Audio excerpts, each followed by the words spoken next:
Hey gang, Stan with Intentional Farms again. It's been a minute since I've made a video. I try to do my videos on Sunday afternoon. That seems to be what works best. And the last several weeks have either been storming or extremely windy. It's windy today. I hope the wind noise doesn't kill this video, but I've got to get some of this documentation done so I know what to look at going back. So I think the last video was about 4 weeks ago. We just started lambing. I think we're done lambing. I don't really expect, there's a few more ewes out there that haven't lambed. I don't expect them to lamb. We had some difficulties this lambing season. We had 2 ewes that gave birth. Then they decided to have a rectal prolapse, so we ended up having to do an emergency harvest. I guess that was 2 weeks ago on a Sunday we did that. So we've got those bottle lambs. We've got one more bottle lamb that was a triplet that wasn't getting the attention that she needed, so we pulled her. We've got 3 bottle lambs in there. This is just a few that are hanging out underneath that tree. And they see me coming, so they're making a little bit of racket. But we're all but done lambing, and we actually lost a few other lambs. We had something happen. I don't know what it was. We tried to catch them and didn't catch them soon enough, and they got weak and got down. So anyway, that's kind of the update with the lambing. Today's video is going to be the rest of the story. If you grew up in the 70s and 80s and 90s like I did, listening to a lot of AM radio, you would be familiar with Paul Harvey commentary, and then mid-afternoon he would usually have the rest of the story. Well, the rest of the story that what we're working on here is actually resting. So if you're familiar with rotational grazing much at all, everybody talks about recovery. Don't come back to your pastures till it's recovered. Well, I've been doing some research and learning. Wasn't seeing the progress that I'd hoped to have been seeing in my pastures the last few years.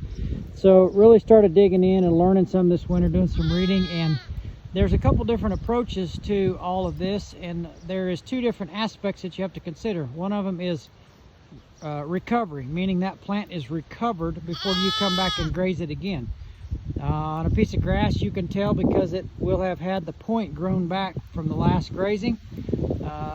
Oftentimes that happens in 30 days around here, but what you don't get is the soil benefit of letting your paddock rest. So we are doing some things this year to try and condense our grazing and our impact, and I'm getting ready to show you that here in just a second. But what I wanted to look at was the paddock on this side of the fence is where the sheep just came out of. We moved them. There was about a ½ acre paddock in here. We moved them just a couple hours ago. They were in here for 2 days, and one of the things that we really find fascinating, that I find fascinating, that some people may not care about, but if you've got pastures and you've got grazing, quite likely you've got that buttercup flower. That's a pretty good indicator of an overgrazed or a low organic material matter or poor ground cover. That comes up, and you'll see that cows won't touch it hardly, horses won't touch it, but our sheep love it. So that's the side of the fence that's the fresh paddock. This is the side of the fence that they just came out of. There's a few in there, but they didn't miss very many of them. One of the other things that they're pretty good at is this year that fescue gets ahead of us. This time of year the fescue gets ahead of us and it seeds out real early. You can look and see that they ate nearly every one of those seed heads. So they're harvesting everything that's available to them. So what we've got going on, I said we were trying to increase our impact and increase our rest time. So the steers were here about 2 days ago. They had this paddock for a day, and then they've been getting fresh grass every day. So the cows get moved, the steers get moved every day, and the sheep get moved every other day. We've only got 5 steers in there. So I give them a smaller paddock and give them 2 days worth of hay or grass. And then by the time I build a bigger paddock for the sheep, it ends up working out. So what we've got going on, the steers are over there in the distance. You can kind of see them. I'm going to hop this fence and walk across there in just a minute. They're laying down right there. They kind of look like they're on the African plains. like a lion waiting to eat something. But this paddock, with the intention of doing this, is we're putting the sheep right behind the cows so we can generate maximum rest. I intend to stretch out my grazing to at least 45 days and see what I can do about getting it a little bit longer. But if I'm running my steers in one system of rotation and the sheep are in another rotation that might be on a different place, I'm basically only resting. I've got 2 areas that are actively impacting it, and I've got the rest of it's resting. Well, now by putting the sheep right behind the steers, I'm hitting the impact, and then I'm intending to, it's basically like combining all of your animals and putting in one herd, even though I've got a polywire fence behind them. So one of the other things that I'm going to look at real quick, I'm going to jump that fence. We're going to look at what the sheep eat versus what the cows are leaving, and then what they come back to. So this is the forage they're shedding. That's what all that white stuff is. This is the forage that they are leaving. That is a blackberry briar that has seen better days. Our sheep have developed the taste for blackberry leaves, and they will stay fat as they can be on blackberries. You can see these leaves as I step over this fence. Those little bottle lambs, even though I just fed them, are going to be up here bugging me. You can see the amount of forage that is on those blackberries as we move through this paddock. The cows have already been through here, so they ate what they wanted, and now the sheep are coming in and doing cleanup. They're going to eat those blackberries down. They're going to eat most of those yellow flowers, buttercup flowers. But you can see how it's already been opened up. So the cows come in here. The sheep don't really care to graze when it's real tall. So it's working pretty well to have the... There's one of our little single lambs. Looks just almost like his dad. See if I can zoom in on him a little bit. That's him. And that's Dad. Of course, they're both, I guess, looking at each other from the backside. They both look similar. Maybe we'll get a side shot of them. But anyway, back to the story of the rest, or the rest of the story. The cows have come through here. They've got what they wanted. The cows and the sheep both have a different palate. Cows prefer to graze. Sheep like a little more browse. They're not eating what a goat would as far as the woody stuff. The sheep will eat the leaves off of the blackberry. There we go. Maybe we'll get a better chance to see them. There's Son. And there's Dad. Pretty easy to tell who's who. Oh, now he's coming over here. So anyway, the cows go through and they kind of knock the... Watch it, bud. You just keep on moving. You just keep it moving. You want loving? I'll pet you. If you get any ideas. This has been a good ram. He's just a little bit ornery. He's for sale, so if you see this video and you want to know more about him, comment. We are going to keep his sons and start using them to breed back. So we're raising our own rams. You just relax, bud. You want something? That's what I thought. That's a good decision. So anyway, walking on up here, again, you can see that blackberry. I was talking about the goats eating the browse. The goat will eat the stem down, from what I understand. I've never had goats in here. I don't really care to, but the sheep will go through with those little bitty mouths that go 100 miles an hour, and they will eat those leaves off the blackberries. They will stay fat. They will maintain condition. I'm not a fan of the blackberries. These sheep can stay fat, and I'm a fan of letting that forage do what it wants to do. So there's the steers. They're being pretty lazy. They get their fresh grass mid-afternoon, so I'll probably give them a wire here in a little bit. I like to feed them when the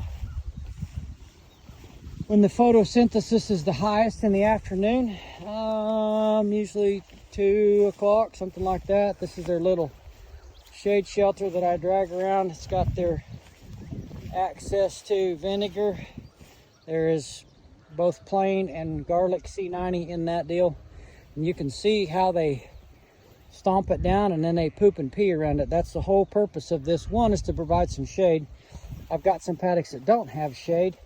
This particular paddock has got plenty of shade over there.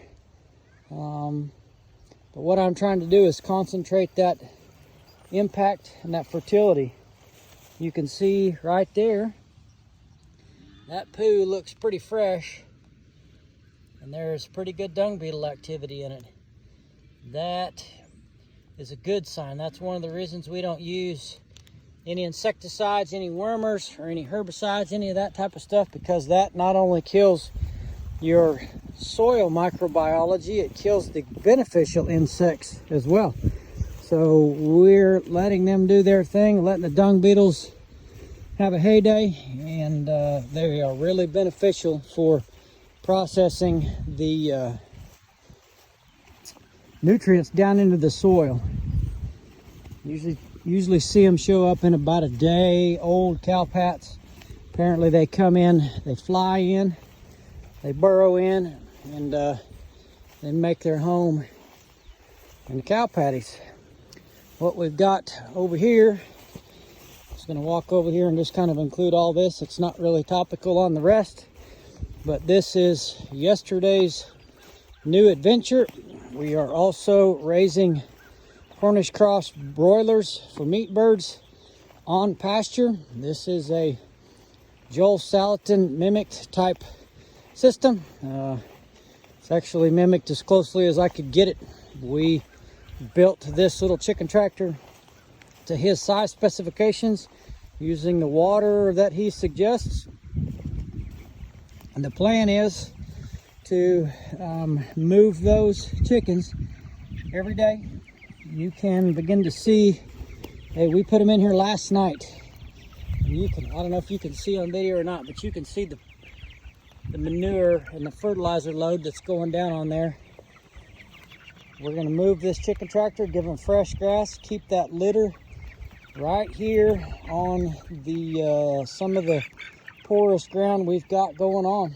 I'm going to drag them right back up along this little ravine and make a left, go right back through where the cows and the sheep are at right now. And then in about 4 to 4.5 weeks, they will end up right up behind the shop.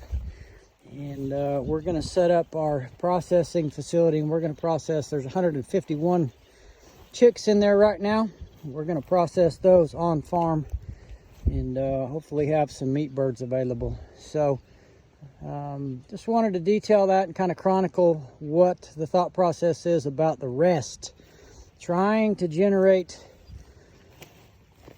maximum impact in a minimal amount of time, and giving the forage the appropriate time to respond to its environment. I'm hoping to see some more diversity with longer rest periods, less frequent grazings, making progress, gaining ground, but really looking to establish some denser forage. I've got a lot of places out here that could use more, less plant spacing, I guess you could say, more density of plants. So cows, steers see me walking around and talking, and they're thinking, hey, it is just about time for you to roll that wire up. I think if they could talk, they would tell me, hey, go down there and roll that wire up for us. That's what we need. But anyway, that's the process. That's what we got going on with the rest and the animal rotation with condensing them down. Eventually, I know there's some people that do it. They put their sheep with their cows and they run a flurd. That's an option. There's just a couple things that I would need to work through figuring out. I think these steers would be all right with the guard dog, but I don't know what they would do with the dog feeder. I think they might have a heyday with rubbing on it and they'd end up knocking it over, and that might be a problem. So for the moment, our system works just fine. It doesn't seem to be broken, so we're going to continue to duplicate it. But anyway, that's today's update. It's actually Mother's Day, May 11th, 2025. This is video number 11. And anyway, I guess that's it.